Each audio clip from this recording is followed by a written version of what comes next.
রাতের সংবাদে আপনাকে স্বাগতম। প্রথমে জানিয়ে দিচ্ছি সংবাদ শিরোনাম।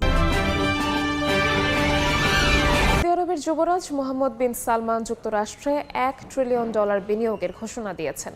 মার্কিন প্রেসিডেন্ট ডোনাল্ড ট্রাম্প প্রকাশ্যে সালমানের কাছে $600 বিলিয়ন থেকে $1 ট্রিলিয়ন বিনিয়োগের জন্য অনুরোধ করেন। এ সময় সৌদি আরবকে যুক্তরাষ্ট্রের বিশ্বস্ত বন্ধু হিসেবে আখ্যা দেন তিনি। সৌদি যুবরাজ সাফ জানান, ওয়াশিংটনকে খুশি করতে ভুয়া প্রতিশ্রুতি দিচ্ছে না রিয়াদ। সাংবাদিক জামাল খাশোগি হত্যাকাণ্ডে সালমানের কোনো সম্পর্ক নেই বলেও দাবি করেন ট্রাম্প। গাজায় আবারও ইয়েলো লাইন অতিক্রম করার অভিযোগে 2 ফিলিস্তিনিকে গুলি করে হত্যা করেছে ইসরায়েলি সেনাবাহিনী। পশ্চিম তীরের তুলকারেমে বিক্ষোভের ভিডিও করার সময় আল জাজিরার ক্যামেরাম্যানকে 2 পায়ে গুলি করেছে নেতানিয়াহু বাহিনী। জাতিসংঘের নিরাপত্তা পরিষদে পাশ হওয়া মার্কিন শাসনের প্রস্তাব জোর করে ফিলিস্তিনিদের ওপর চাপিয়ে দেওয়া হচ্ছে বলে দাবি করেছে হামাস। ফিলিস্তিনের শীর্ষস্থানীয় নেতাদের হত্যার হুমকি দিলেন ইসরায়েলের নিরাপত্তা মন্ত্রী ইতামার বেন গভির। সম্প্রতি জাতিসংঘের নিরাপত্তা পরিষদে গাজায় বিদেশি সেনা মোতায়েনে ডোনাল্ড ট্রাম্পের পরিকল্পনার অনুমোদনের পর এমন মন্তব্য করেন কট্টরপন্থী এই নেতা। বলেন, ফিলিস্তিনি কর্তৃপক্ষ সন্ত্রাসী। জাতিসংঘ যদি ভোটে ফিলিস্তিন রাষ্ট্রকে এগিয়ে দেয়, তবে এসব কর্মকর্তাকে বেছে বেছে হত্যা করার অনুমোদন দেওয়া উচিত বলেও মন্তব্য করেন তিনি।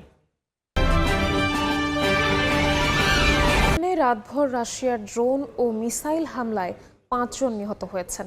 হামলায় ক্ষতিগ্রস্ত হয়েছে আবাসিক ভবন, রেলপথ সহ অনেক বেসামরিক অবকাঠামো। এর মধ্যে যুদ্ধ বন্ধে শান্তি আলোচনার জন্য আবারও তুরস্ক সফরে যাচ্ছেন ইউক্রেনের প্রেসিডেন্ট ভলোদিমির জেলেনস্কি।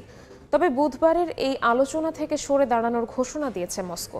ক্রেমলিনের দাবি, কিয়েভ এখনও আগের শান্তি প্রস্তাবের জবাব দেয়নি। এবার শুনবেন বিস্তারিত।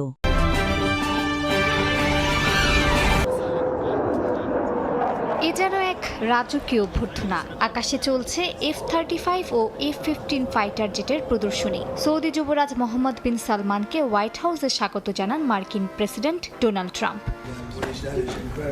ওভাল অফিসে সৌদি আরব ও যুক্তরাষ্ট্রের দ্বিপাক্ষিক বৈঠকের শুরুতে ট্রাম্প সৌদি আরবের প্রিন্সের প্রতি মার্কিন বাণিজ্যে বিনিয়োগ $600 বিলিয়ন থেকে বাড়িয়ে বন্ধুত্বের খাতিরে $1 ট্রিলিয়ন করার অনুরোধ করেন। সালমানও তাৎক্ষণিকভাবে ট্রাম্পের এ প্রস্তাবে সম্মতি দেন। যুক্তরাষ্ট্রের অর্থনীতি ও প্রতিরক্ষা বাণিজ্যের সুযোগ বাড়ার সম্ভাবনায় দুই নেতা প্রকাশ্যেই সন্তুষ্টি জানান। এছাড়া রিয়াদের কাছে F-35 যুদ্ধবিমান বিক্রি করারও ঘোষণা দেন ট্রাম্প। আমি শুধু বলতে চাই, আপনার বন্ধু হতে পেরে আমি কতটা সম্মানিত বোধ করছি। $1 ট্রিলিয়ন সেই বিনিয়োগের জন্য আমি সত্যিই কৃতজ্ঞ। আমি অনেক খুশি হয়েছি। এটি একটি দারুণ সংবাদ।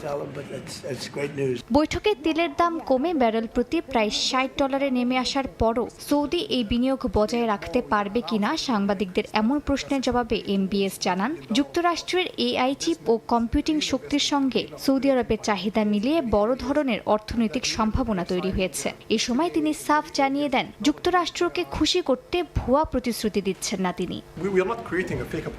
সৌদি আরবে কম্পিউটিং শক্তির ব্যাপক চাহিদা রয়েছে এবং আমাদের চাহিদা পূরণের জন্য স্বল্প মেয়াদে প্রায় $50 বিলিয়ন খরচ করব। যুক্তরাষ্ট্রের সঙ্গে আমাদের যে চুক্তি হবে তা নিয়ে দীর্ঘমেয়াদে $100 বিলিয়ন বিনিয়োগের সুযোগ থাকবে। এটি সৌদি আরবের চাহিদার সঙ্গে খাপ খায় এবং বিনিয়োগ কৌশলের সঙ্গে মানানসই।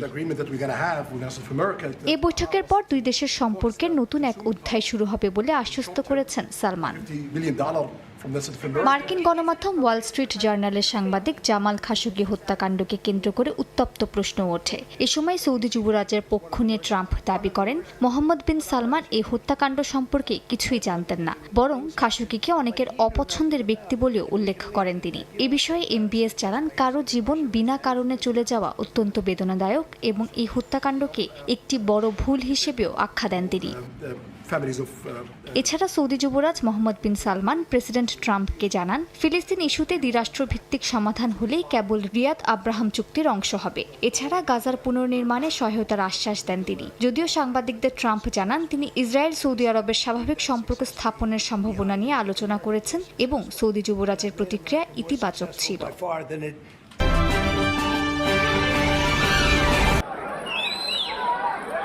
পশ্চিম তীরের তুলকারেমে ইসরায়েলি বাহিনীর নিয়মিত অভিযানের নামে বাড়িঘর ভাঙচুর ও অবরোধের বিরুদ্ধে স্থানীয় ফিলিস্তিনিরা বিক্ষোভ করেন। মঙ্গলবার সেই বিক্ষোভের ভিডিও ধারণ করছিলেন আল জাজিরার চিত্র সাংবাদিক ফাদি ইয়াসমিন। এ সময় তার দুপায়ে গুলি করে নেতানিয়াহু বাহিনী। গাজায় যুদ্ধবিরতির যেন পরোয়াই করছে না দখলদার ইসরায়েল। স্থানীয় সময় মঙ্গলবার সাময়িক যুদ্ধবিরতির অধীনে গাজায় ইসরায়েলি নিয়ন্ত্রিত অঞ্চল ও ফিলিস্তিনিদের চলাচল অনুমোদিত চিহ্নিত করা ইয়েলো লাইন অতিক্রমের অভিযোগে আরও 2 ফিলিস্তিনিকে গুলি করে হত্যা করেছে নেতানিয়াহু বাহিনী। তবে মানবাধিকার সংগঠনগুলোর দাবি, ফিলিস্তিনিরা ওই লাইন স্পর্শ না করলেও নিয়মিত গুলির মুখে পড়ছে। এদিকে মঙ্গলবার পশ্চিম তীরে একজন ইসরায়েলি নাগরিককে ছুরিকাঘাতে হত্যা করা হয়। এছাড়া বেশ কয়েকজন ইসরায়েলি আহত হন। এই ঘটনার ক্ষোভ জানিয়ে ইসরায়েলের প্রধানমন্ত্রী বিনিয়ামিন নেতানিয়াহু জানান, যে কোনো মূল্যে হামাসকে নিরস্ত্র করা হবে। আজ আমরা আরও একটি ফিলিস্তিনি সন্ত্রাসী হামলার মুখোমুখি হয়েছে এবং আমরা সব ফ্রন্টে যুদ্ধ বন্ধ করতে চাই। তবে এর আগে হামাসকে নিরস্ত্র করা হবে এবং উপত্যকাটিতে যেন আর কখনো বড় ধরনের হুমকি সৃষ্টি হতে না পারে সেই ব্যবস্থা নেওয়া হবে। এর মধ্যেই জাতিসংঘের নিরাপত্তা পরিষদের প্রস্তাব 13-0 ভোটে পাশ হলেও হামাস সহ গাজার বিভিন্ন গোষ্ঠীর দাবি, আন্তর্জাতিক শান্তিরক্ষী বাহিনী গাজায় মোতায়েন করা মানে অভ্যন্তরীণ শাসনে বাইরের অভিভাবকত্ব চাপিয়ে দেয়া। এতে ফিলিস্তিনিদের অধিকার ক্ষুণ্ণ করা হবে। তাদের অভিযোগ, ইসরায়েলি বাহিনীর হামলা, পশ্চিম তীরে প্রতিদিনের সহিংসতা ও দখলদারির মূল কারণগুলো প্রস্তাবে উপেক্ষিত হয়েছে। প্রস্তাব নিয়ে চীনের অবস্থানও পরিষ্কার হয়েছে। ফিলিস্তিনের শাসন ব্যবস্থা ফিলিস্তিনিদেরই করতে হবে বলে দেশটির পাশে দাঁড়িয়েছে চীন। যদিও ফিলিস্তিনের পররাষ্ট্রমন্ত্রী এই প্রস্তাবটিকে দীর্ঘ শান্তিপথের প্রথম সোপান হিসেবে বর্ণনা করেছেন। তিনি জানান, রাষ্ট্রের সংস্কারের প্রসঙ্গ পরে সামলানো যাবে। গাজা নিয়ে জাতিসংঘ নিরাপত্তা পরিষদে যুক্তরাষ্ট্রের প্রস্তাবগুলোর মধ্যে রয়েছে উপত্যকাটিতে আন্তর্জাতিক শান্তিরক্ষী বাহিনী মোতায়েন, পুনর্গঠন এবং ফিলিস্তিনের আত্মনিয়ন্ত্রণের বিশ্বাসযোগ্য পথ। তবে এই শব্দগুলো সরানোর জন্য লবিং করলেও ব্যর্থ হয়েছে ইসরায়েল। আর এই প্রস্তাব পাশ হওয়ায় তেল আবিবের রাজনৈতিক মহলে চরম প্রতিক্রিয়া দেখা দিয়েছে। জায়নবাদী দেশটির জাতীয় নিরাপত্তা মন্ত্রী ইতামার বেন গভির এটাকে ফিলিস্তিন রাষ্ট্র প্রতিষ্ঠার চক্রান্ত বলে দাবি করেছেন। এরই জেরে ফিলিস্তিনি কর্তৃপক্ষের শীর্ষস্থানীয় নেতাদের হত্যার হুমকি দিলেন কট্টরপন্থী এই নেতা। তার দাবি, ফিলিস্তিনি কর্তৃপক্ষের নেতারা সন্ত্রাসী। জাতিসংঘ যদি ভোটে ফিলিস্তিন রাষ্ট্রকে এগিয়ে দেয় তবে এসব কর্মকর্তাকে বেছে বেছে হত্যা করার অনুমোদন দেওয়া উচিত বলে মন্তব্য করেন তিনি। জেরুজালেম পোস্ট সহ বেশ কয়েকটি ইসরায়েলি গণমাধ্যম জানিয়েছে, বেন গভির মাহমুদ আব্বাসকে গ্রেপ্তার করে কেটজিয়ট কারাগারের একক কক্ষে পাঠানোর কথাও বলেছেন। তার এমন মন্তব্যকে মধ্যপ্রাচ্যে নতুন করে উস্কানি হিসেবে দেখা হচ্ছে। ফিলিস্তিনি পররাষ্ট্র মন্ত্রণালয় বেন গভিরের বক্তব্যকে কৌশলগত উস্কানি বলে নিন্দা জানিয়েছে। আন্তর্জাতিক সম্প্রদায়ের কাছে তাকে জবাবদিহির আওতায় আনার দাবি জানিয়েছে তারা। ফিলিস্তিনি প্রেসিডেন্টের কার্যালয় বলেছে, এ ধরনের বক্তব্যের দায় ইসরায়েলি সরকারকেই নিতে হবে। যদিও ফিলিস্তিনি কর্তৃপক্ষ এখনও ইসরায়েলের সঙ্গে নিরাপত্তা সমন্বয় চালিয়ে যাচ্ছে, তবে ইসরায়েল তাদের কোনোভাবেই রাষ্ট্র পরিচালনার ক্ষমতা দিতে রাজি নয়।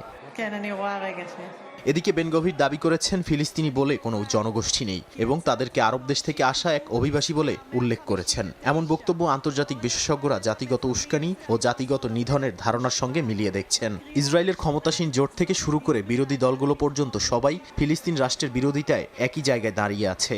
অধিকৃত পশ্চিম তীরকে কার্যত ইসরায়েলি ভূখণ্ডে অন্তর্ভুক্ত করার প্রক্রিয়াও দ্রুত চলছে। গাজায় ফিলিস্তিনি কর্তৃপক্ষকে ক্ষমতায় ফেরানোর ব্যাপারেও কঠোর আপত্তি রয়েছে তেল আবিবের।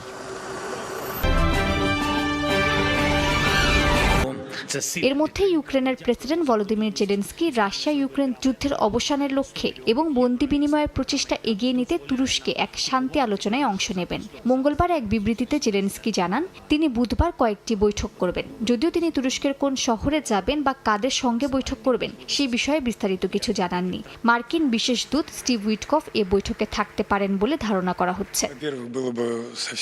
অন্যদিকে ক্রেমলিন মুখপাত্র দিমিত্রি পেসকভ নিশ্চিত করেছেন, বুধবারের শান্তি আলোচনায় রাশিয়া উপস্থিত থাকবে না। মস্কোর অভিযোগ, কিয়েভ এখনও আগের শান্তি আলোচনায় উত্থাপিত প্রস্তাবের জবাব দেয়নি। পেসকভ জানান, ইস্তাম্বুলে কি আলোচনা হবে রাশিয়া বাইরে বসেই তা পর্যবেক্ষণ করবে। এ সময় ইউক্রেনকে 100টি রাফায়েল যুদ্ধ বিমান দেয়ায় ফ্রান্সকে হুঁশিয়ারি দিয়েছেন তিনি। বলেন, ভবিষ্যতে প্যারিস তাদের এমন সিদ্ধান্তের জন্য অনুশোচনা করবে। রুশ ড্রোনের অনুপ্রবেশে ন্যাটো সীমান্ত জুড়ে তৈরি হওয়া দুর্বলতা এবার নতুন প্রতিরক্ষা ব্যবস্থা দিয়ে ঢাকার চেষ্টা করছে পোল্যান্ড ও রোমানিয়া। ক্ষুদ্র আকৃতির হলেও মার্কিন মেরোপোস সিস্টেম আকাশে ঢুকে পড়া ড্রোন শনাক্ত করে ধ্বংস করতে পারবে অনায়াসে। ন্যাটোর দাবি পূর্ব সীমান্ত এতটাই সুরক্ষিত করা হবে যাতে রাশিয়া কখনোই আগ্রাসনের কথা ভাবতে না পারে।